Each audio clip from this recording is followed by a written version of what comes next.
Tuhan di hidupku.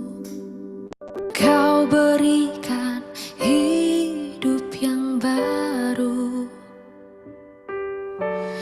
darah-Mu menyucikan, pulihkan hatiku. Ku nyatakan Kaulah segalanya.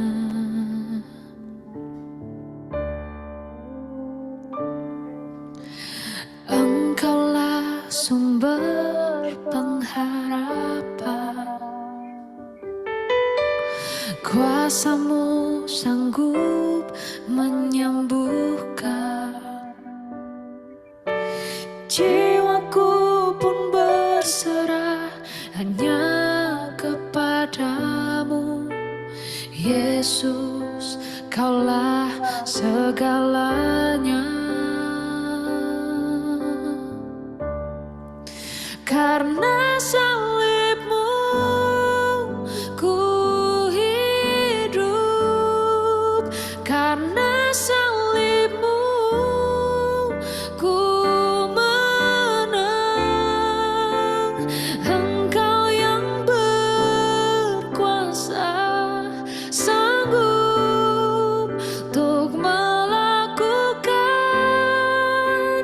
mujizat-Mu di hidupku.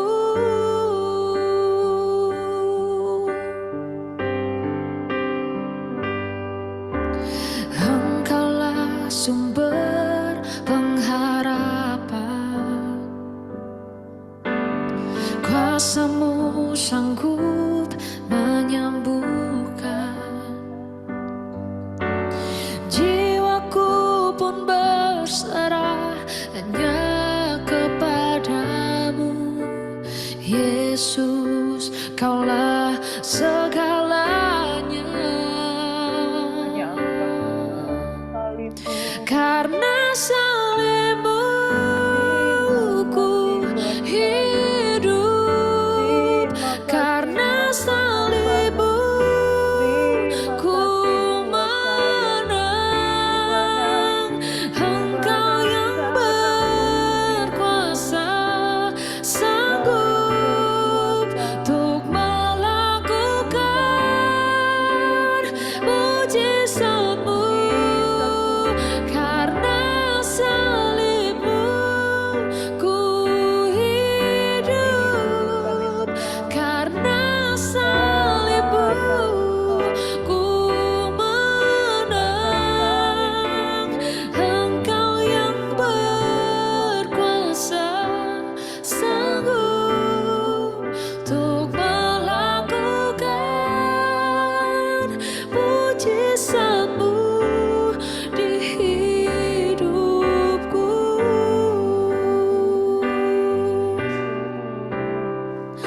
Oh, Engkau yang sanggup.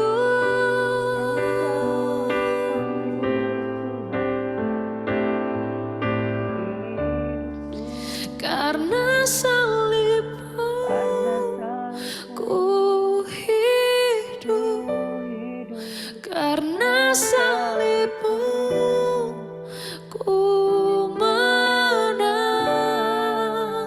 Engkau yang berkuasa, sanggup untuk melakukan mujizat-Mu. Engkau yang berkuasa, sanggup.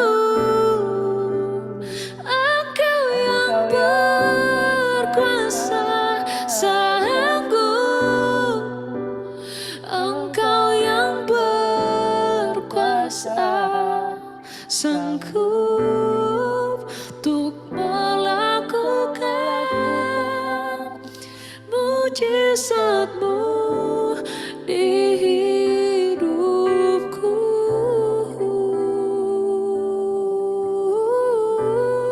Terima kasih Bapa di surga, Yesus Tuhan yang hidup, Engkau yang sanggup Tuhan di hidupku. Terima kasih Bapa di surga, Engkau yang sanggup Tuhan untuk mengubahkan kehidupan kami. Engkau yang sanggupkan kami untuk memikul salib kami. Engkau yang sanggupkan Tuhan. Engkau berkata, marilah kami yang letih lesu dan berbeban berat. Maka Tuhan akan memberikan kelegaan dalam hidup kami. Bapak terima kasih Tuhan buat pagi hari ini. Biarlah kebenaran sabda firman-Mu menjadi kekuatan di dalam hidup kami. Engkau yang berkuasa sanggup. Engkau yang berkuasa mampukan kami. Engkau yang berkuasa mengadakan segala sesuatu yang kami perlukan. Sehingga kami cakap untuk menanggung segala beban dan persoalan hidup. Dan kami belajar untuk memikul salib Kristus. Bapak terima kasih Tuhan buat pagi hari ini. Biarlah hidup kami mengalami persekutuan dengan Roh Kudus. Di pagi-pagi benar kami mengandalkan Engkau. Kami mengalami Tuhan dalam hidup kami. Dalam nama Yesus kami berucap syukur. Amin. Shalom, selamat pagi sahabat GSIS yang diberkati oleh Tuhan Yesus Kristus. Pagi-pagi benar ketika kita mencari wajah Tuhan terjadi pertukaran, saudara. Kita yang lemah digantikan dengan kekuatan yang baru. Itu sebabnya firman Tuhan berkata, marilah kamu yang letih lesu dan berbeban berat, Tuhan akan berikan kelegaan. Pikul laku yang daripadaku dan belajarlah daripadaku sebab aku lemah lembut dan rendah hati. Bapak Ibu Saudara yang diberkati oleh Yesus Kristus Tuhan. Penting bagi kita untuk setiap pagi bersaat teduh. Penting bagi kita untuk setiap pagi mengandalkan Tuhan. Karena kita mau menukar persoalan kita dengan menerima sesuatu yang daripada Tuhan. Bagaimana kita menukar kita punya beban dengan beban yang dari Tuhan? Saudara, ketika kita mengangkat tangan, maka Tuhan pasti akan turun tangan. Ketika kita menyembah Tuhan, maka Tuhan yang turun tangan untuk mengangkat segala beban dan dosa dan pelanggaran kita. Bapak Ibu Saudara yang diberkati oleh Tuhan Yesus Kristus, kemarin kita sudah belajar tentang bagaimana barang siapa mengikuti Tuhan, jangan sampai dia menjadi kecewa. Kekecewaan akan mengurangkan mujizat dan mujizat tidak akan terjadi kalau kita kecewa. Barang siapa mengikuti Yesus, jangan sampai dia menjadi kecewa dan menolak Tuhan. Dan Bapak Ibu Saudara yang diberkati, ada banyak orang hanya mau mujizatnya Tuhan. Dia tidak mau salibnya Tuhan. Hanya banyak orang yang hanya mau menerima perkara-perkara yang baik daripada Tuhan, tetapi tidak mau memikul salib. Nah, Bapak Ibu Saudara yang diberkati, pikul salib adalah bagian dari mengikuti Yesus. Apakah memikul salib membuat kita menderita? Tidak, saudara. Justru kita belajar untuk mengatasi penderitaan, mengatasi salib yang kita alami. Karena saudara, memikul salib itu menyenangkan. Sebab Tuhan mengajarkan kita. Kita tidak dibiarkan sendiri. Saudara yang diberkati, kita akan belajar kebenaran firman Tuhan. Pada pagi hari ini kita mau datang kepada Yesus, pikul salib. Saudara, Yesus mengecam orang-orang atau kota-kota yang ada di Korasin, Kapernaum. Mereka adalah kota-kota yang hanya mau menerima mujizat. Mereka hanya mau menerima kesembuhan, pemulihan, tapi mereka tidak mau datang kepada Yesus dengan sungguh-sungguh. Ada banyak orang yang menerima perkara yang baik, berkat-berkat yang baik daripada Tuhan. Tetapi perjalanan mereka mengikuti Yesus tidak bisa terus lagi. Karena mereka hanya mau menerima berkat, tidak mau menerima salib Kristus. Padahal ada kemuliaan di balik salib Kristus. Mari kita belajar kebenaran firman Tuhan yang terambil dari Matius 11 ayat 20 dan seterusnya, saudara. Yesus mengecam kota-kota yang hanya mau menerima mujizat. Mereka tidak mau mengikuti Yesus dengan sungguh-sungguh. Pagi hari ini kita akan belajar kebenaran firman Tuhan dari Matius 11 ayat 20 hingga ayat yang ke-30. Come to me all you who are weary and burdened, and I will give you rest. Marilah kepadaku semua yang letih, lesu, dan berbeban berat. Tuhan akan berikan kelegaan kepadamu. Jadi saudaraku yang diberkati, ketika Tuhan mengajak kita, barang siapa mau mengikuti aku, ia harus sangkal diri dan memikul salib setiap hari dan mengikuti aku. Mengikuti Yesus, tanggalkan segala beban dan dosamu, dan ikutlah aku. Tapi yang indahnya di dalam Yesus, Dia akan memberikan kelegaan kepadamu. Saudara, kalau kita mengikuti Yesus, Dia akan bertanggung jawab akan hidup kita. Dia akan bertanggung jawab dengan salib kita. Tapi kalau saudara tidak mau mengikuti Yesus, saudara tidak mau pikul salib, saudara akan bertanggung jawab dengan beban-bebanmu sendiri. Pada saat engkau berseru, Tuhan akan datang. Tapi pada saat engkau tidak berseru, itu menjadi bebanmu sendiri. Makanya saudara, indahnya di dalam Tuhan, kalau saudara memikul salib, Tuhan yang pikul salib itu. Bahkan Dia akan memberikan kemudahan, kelegaan di dalam hidupmu. Saudaraku yang diberkati oleh Tuhan Yesus Kristus, mari datang kepada Tuhan. Semua bebanmu, letih, lesu, beban perkara-perkaramu, kamu serahkan kepada Yesus. Maka Dia akan memberikan kelegaan. Saudara, kesusahan sehari cukuplah untuk sehari. Itu moto hidup yang saya pegang. Saudara, jangan pikir terlalu berat-berat, karena sesungguhnya saudara, Tuhan pelihara engkau. Saya pernah ada di titik-titik di mana saya nggak punya apa-apa, nggak punya segala sesuatu, dan saya cuma begini, pasti besok ada pertolongan. Pasti besok ada pertolongan. Betul saudara, pengharapan itu besoknya ada. Pengharapan itu besoknya ada. Tapi hari ini kalau engkau terlalu banyak bebanmu, cukup bersandar kepada Tuhan dan Tuhan tolong saya. Tuhan tolong saya. Maka semuanya itu akan ada jawaban pada waktunya. Amin saudara. Marilah semua yang letih lesu dan berbeban berat datang kepada Tuhan, malah disuruh pikul salib. Oh tidak ya saudara.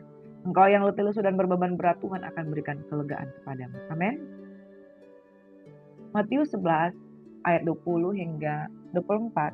Kita lihat bagaimana setelah Yesus melakukan begitu banyak mujizat, orang buta melihat, orang bisu tuli, bisa berbicara, bisa mendengar, orang yang kerasukan dibebaskan. Tapi ada juga orang-orang yang setelah menerima mujizat tidak mau sungguh-sungguh mengikuti Yesus. Akibatnya Yesus mengecam beberapa kota. Di kota-kota itu dia paling banyak melakukan mujizat, tetapi mereka tidak mau bertobat. Ayat 20, lalu Yesus mulai mengecam kota-kota yang tidak bertobat. Sekalipun di situ ia paling banyak melakukan mujizat-mujizatnya. Lihat beberapa kota yang dikecam Yesus. Celakalah engkau Korasin, celakalah engkau Betsaida, karena jika di Tirus dan di Sidon terjadi mujizat-mujizat yang telah terjadi di tengah-tengah kamu, sudah lama mereka bertobat dan berkabung. Tetapi aku berkata padamu, pada hari penghakiman, tanggungan Tirus dan Sidon akan lebih ringan daripada tanggunganmu. Dan engkau Kapernaum, apakah engkau akan dinaikkan sampai ke langit? Tidak, engkau akan diturunkan sampai ke dunia orang mati. Karena jika di Sodom terjadi mujizat yang telah terjadi di tengah-tengah kamu, kota itu tentu masih berdiri sampai hari ini. Tetapi aku berkata kepadamu, pada hari penghakiman, tanggungan negeri Sodom akan lebih ringan daripada tanggunganmu. Saudara, Yesus mengecam kota-kota yang paling banyak melakukan mujizat-mujizatnya. Paling banyak dia melakukan mujizat-mujizatnya. Apa yang terjadi dengan kota-kota ini, saudara? Di kota ini ada orang-orang yang mau mengikuti Yesus selama mereka menerima mujizat. Tapi setelah itu, setelah mereka menerima mujizat, lupa segala sesuatu, lupa bersyukur, lupa datang kepada Tuhan, lupa datang mengembalikan segala pujian hormat mereka kepada Yesus. Nah, saudaraku yang diberkati oleh Tuhan Yesus Kristus, tidak cukup hanya dengan menerima berkat, tetapi apa yang Tuhan izinkan terjadi dalam kehidupanmu. Mungkin ketika engkau mengalami kesusahan, kesulitan, di balik semua itu, Tuhan ingin engkau datang kepada Tuhan. Yesus mengecam kota-kota yang tidak bertobat. Di sana dia melakukan paling banyak mujizat. Dia katakan seperti ini, seandainya terjadi di Sodom, mujizat yang terjadi di tengah-tengah kamu, kota itu masih berdiri sampai hari ini. Ini kecaman Yesus yang mengatakan, Sodom adalah kota yang ditunggang balikan oleh Yahweh ketika dia menyelamatkan Lot. Nah dia katakan begini, kalau di sana di Sodom dilakukan mujizat, mungkin mereka sudah bertobat. Sedangkan kamu, di tempat mana aku melakukan banyak mujizat, engkau tidak bertobat dengan sungguh-sungguh. Saudara yang diberkati oleh Tuhan Yesus Kristus, mengikuti Tuhan bukan sekedar mencari berkatnya. Mengikuti Yesus bukan sekedar mencari jawaban doa. Mengikuti Yesus bukan cuma sekedar mencari kelepasan. Tetapi mengikuti Yesus adalah berjalan bersama dengan Dia. Sangkal diri, pikul salib setiap hari dan mengikuti Yesus. Yesus mengecam kota-kota ini. Dan ini pesan Tuhan bagi kita. Saudara, jangan cuma mengejar pemulihan. Jangan cuma mengejar mujizat. Jangan cuma mengejar berkat. Tetapi ikutilah Tuhan seumur hidupmu. Setia dengan Tuhan. Nah, saudara, pagi-pagi benar ketika engkau menjalani hidup, apa yang kau lakukan? Pagi-pagi benar, cari wajah Tuhan, berdoa saudara, bangun hubungan dengan Tuhan. Sebab jikalau engkau tidak berdoa, saudara yang diberkati oleh Tuhan Yesus Kristus, engkau sedang memakai kekuatanmu sendiri, engkau tidak sedang mengikuti Yesus, engkau tidak sedang sangkal diri pikul salib. Awali harimu bersama dengan Tuhan, maka segala sesuatu Tuhan akan menentukan langkahmu. Ayat yang ke-25 saudara, yang sampai ayat yang ke-30, Tuhan mengajak kita, marilah, di ayat 28 hingga 30 berkata seperti ini, marilah kepadaku semua yang letih lesu, marilah semua kepadaku yang berbeban berat, aku akan memberi kelegaan kepadamu. Pikulah kuk yang kupasang dan belajarlah padaku, karena aku lemah lembut dan rendah hati. Dan jiwamu akan mendapat ketenangan, sebab kuk yang kupasang itu enak dan bebanku pun ringan. Saudara, kita punya beban. Ketika kita datang kepada Yesus, Yesus kasih beban lagi. Apakah artinya? Mari saudara kita baca dari ayat yang ke-25. Yesus sedang mengajak pada waktu itu bangsa Yahudi yang pada saat itu mereka cuma mau menerima mujizat. Pada waktu itu berkatalah Yesus, "Aku bersyukur kepadamu Bapa, Tuhan langit dan bumi, karena semuanya itu Engkau sembunyikan bagi orang bijak dan orang pandai, tapi Engkau nyatakan kepada orang kecil. Ya Bapa, itulah yang berkenan kepadamu. Semua telah diserahkan kepadaku oleh Bapakku, dan tidak ada seorang pun mengenal anak selain Bapa, dan tidak ada seorang pun mengenal Bapa selain anak dan orang yang kepadanya anak itu berkenan menyatakannya." Saudara, rahasia ini besar. Tapi rahasia ini dibukakan kepada saudara dan saya. Pada waktu itu pembesar-pembesar, pemuka-pemuka agama Yahudi, bahkan petinggi-petinggi bangsa Romawi itu tidak mau percaya, dan hal itu tertutup bagi mereka. Bahwa segala sesuatu kemuliaan itu berpusat kepada salib Kristus.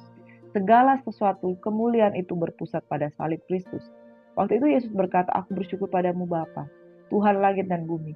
Semuanya itu Engkau sembunyikan bagi orang bijak dan orang pandai, tapi Engkau nyatakan kepada orang kecil. Itulah yang berkenan kepadamu." Dan saudara, semua itu telah diserahkan kepada Yesus. Jadi otoritas itu semua diserahkan kepada Yesus. Itu sebabnya we call him Master, we call him Messias, we call him Jesus Christ the Lord. Semua telah diserahkan kepadaku oleh Bapakku. Jadi segala sesuatu telah dipercayakan Bapa kepada Yesus. Nah, yang mengenal Bapa, yang mengenal anak hanya Bapa. Dan tidak ada seorang pun mengenal Bapa selain anak dan orang yang kepadanya anak itu berkenan menyatakannya. Saya mau berkata seperti ini saudara. Ketika kita mau sungguh-sungguh datang kepada Yesus, maka pengenalan itu akan disingkapkan. Pengenalan itu akan dibukakan. Pengenalan itu akan disingkapkan bagi orang-orang kecil. Orang-orang yang, makanya firman Tuhan berkata di dalam Matius 5, "Berbahagialah orang yang suci hatinya, sebab dia akan melihat." Orang yang kecil, orang yang merasa rendah diri, orang yang merasa merendahkan diri dan lapar dan haus akan Tuhan, kepada mereka akan dibukakan rahasia-rahasia surgawi. Kepada mereka yang percaya, rahasia salib itu akan dinyatakan. Ujian tadi berkata, "Karena salibmu aku hidup." Bagaimana mungkin karena salib aku hidup?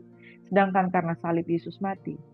Tetapi firman Tuhan berkata, tidak ada seorang pun dapat mengenal Bapa selain anak dan orang yang kepadanya anak itu berkenan menyatakannya.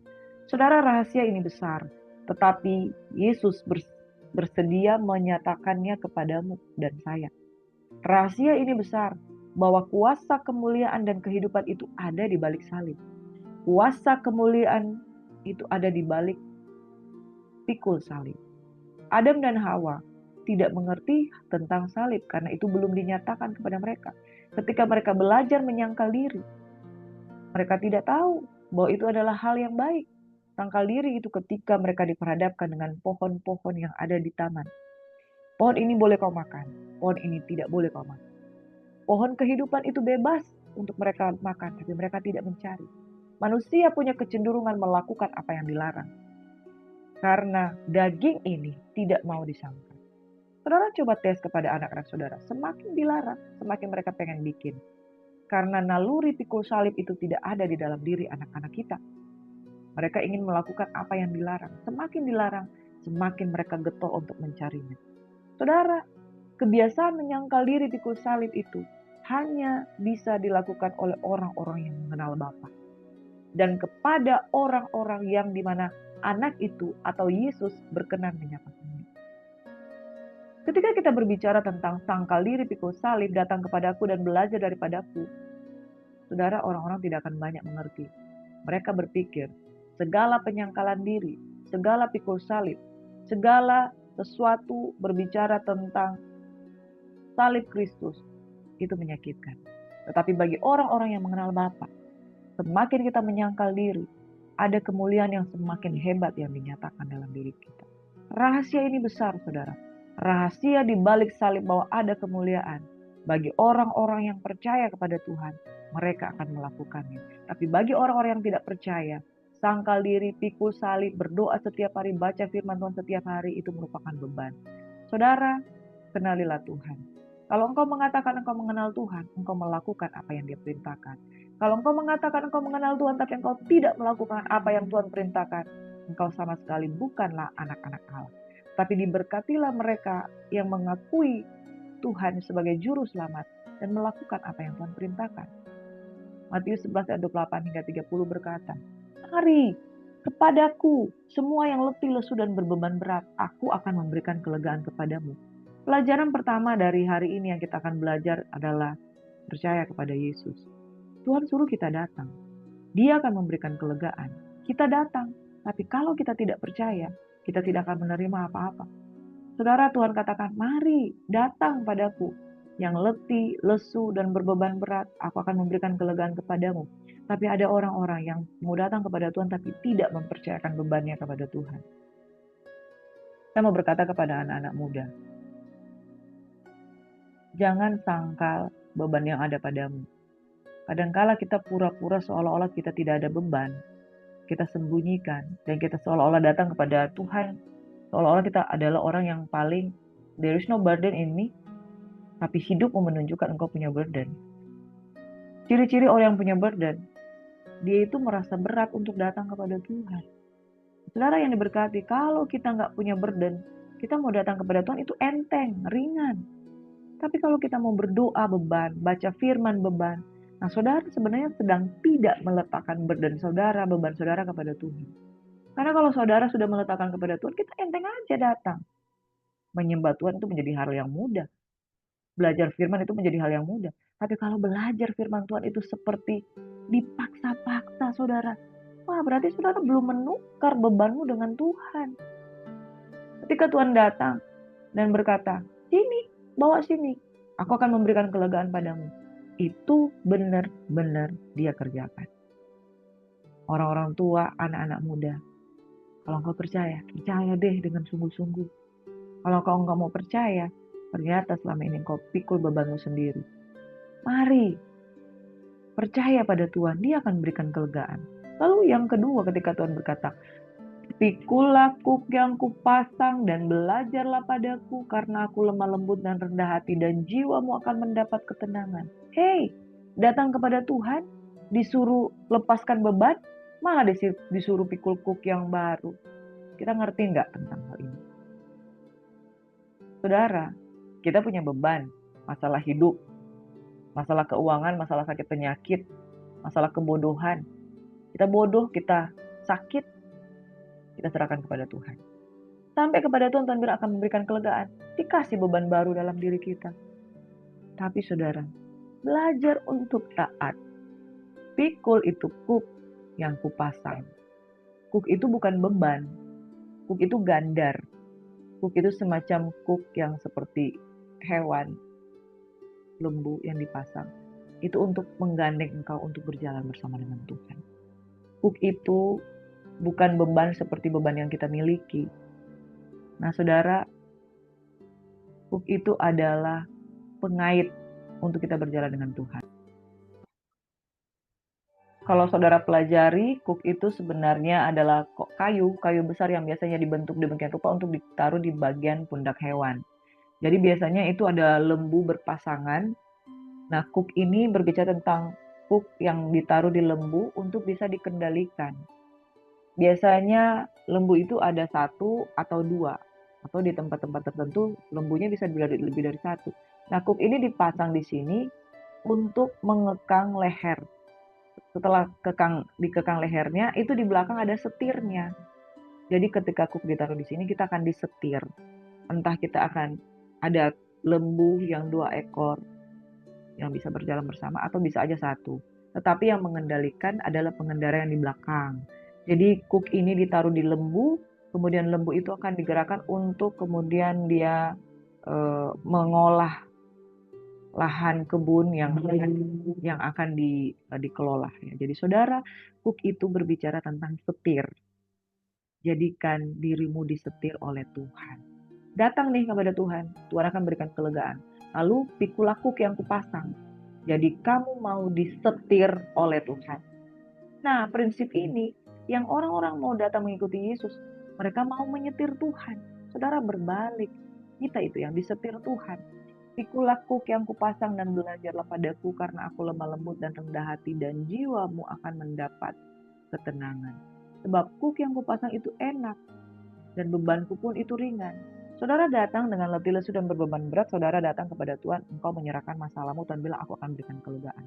Ketika kita serahkan beban kita mau pikulkan kuk untuk kita disetir oleh Tuhan. Lalu kita terima beban pula, beban itu ringan. Beban itu berbicara tentang beban jiwa-jiwa, beban pelayanan. Kita datang bawa masalah dalam kehidupan kita, Tuhan taruh masalah dalam hidup kita untuk mendoakan orang lain. Tetapi saudara, ketika kita menikmati itu luar biasa. Saya mengalami, saya datang kepada Tuhan, saya berikan beban saya. Tuhan tolong saya. Dia ganti dengan kuk, yaitu dia setir saya.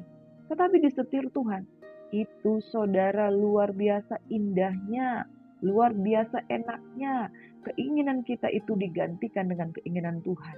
Kita disetir oleh Tuhan, memikul kuk yang dipasang di pundak kita untuk kita mengikuti apa yang menjadi maunya Tuhan. Ada amin? Saudaraku yang diberkati oleh Tuhan Yesus Kristus, mengikul kuk yang daripada Tuhan itu ringan. Dan kemudian kita menerima beban daripada Tuhan itu ringan. Yaitu kita menjadi orang-orang hebat yang mendoakan orang lain, jiwa-jiwa lain. Saudara mengikuti Tuhan itu menyenangkan.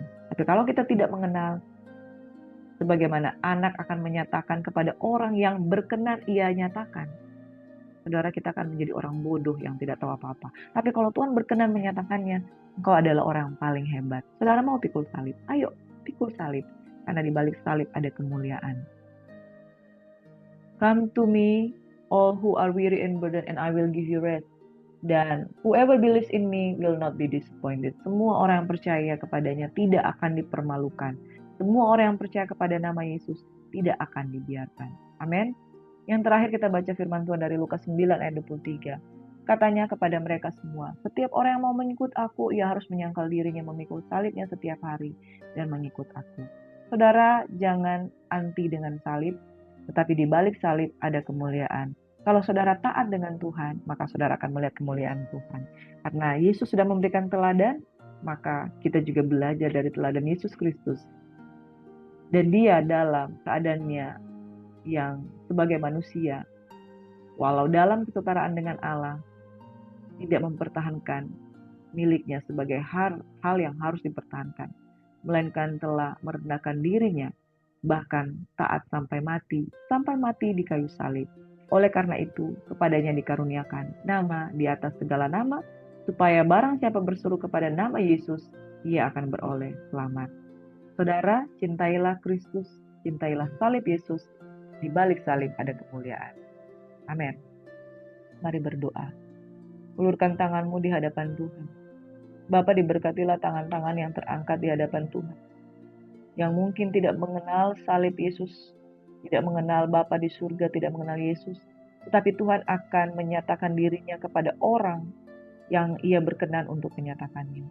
Bagi kami yang datang dengan tulus, biarlah kami tidak mengejar mujizat dan jawaban semata, tapi kami mengenal pengenalan akan Tuhan. Kami menanggalkan segala beban dan dosa kami, Tuhan memberikan kelegaan. Kami memikul kuk untuk disetir oleh Tuhan. Dan kami mau belajar daripadamu sebab engkau lemah lembut dan rendah hati. You are our role model. Dan terima kasih Bapa di surga, kami belajar daripadamu. Sangkal diri, pikul salib setiap hari. Dan kami akan melihat kemuliaan di balik salib Yesus. Dalam nama Yesus kami berucap syukur. Amin. Saudara, Tuhan menaruhkan di dalam hati saya begini, bahwa pusat kehidupan Kristus ada di salib. Saudara, kalau saudara berpusat pada salib Kristus, saudara yang mengenal Tuhan tidak akan kecewa. Hanya orang-orang yang mengenal Tuhan bisa menerima salib. Hanya orang-orang yang berkenan Tuhan menyatakan dirinya yang mampu memikul salib. Tapi jika engkau tidak menerimanya, engkau tidak akan memahami kuasa salib itu. Hari ini saya mau katakan, salib itu adalah pusat kehidupan Yesus Kristus. Sangkal diri, pikul salib setiap hari, belajar firman Tuhan setiap hari, mengikuti Yesus tidak akan mengecewakan. Tuhan memberkati saudara. Amin. Makin bertumbuh ya. God bless you.